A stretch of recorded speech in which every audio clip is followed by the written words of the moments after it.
మీ అందరికీ తెలుసు కదా! నేను తిరుపతిలో ఉన్నాను. నిన్న శ్రీవారి పాదాలు దర్శనం అయితే చేసుకున్నాం కదండీ! ఇప్పుడు ఆకాశగంగ దగ్గరికైతే వచ్చామండి. బాబోయ్! ఎంతమంది జనాలండి. అస్సల ఖాళీ లేదు.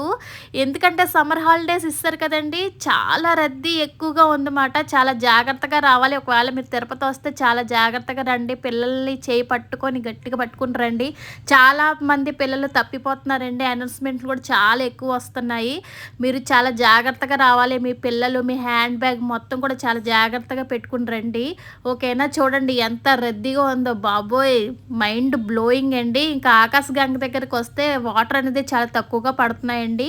సో, అక్కడక్కడ వాటర్ మేము అలాగా నెత్తి మీద జల్లేసుకొని, ఇంకా దేవుడికి దండం పెట్టేసుకొని బయలుదేరిపోయామండి. ఆ తర్వాత చెప్పాను కదా! మేము తిరుపతిలో ఉన్నాం కాబట్టి, ఇంకొకసారి మేము భోజనానికైతే వచ్చేసామండి.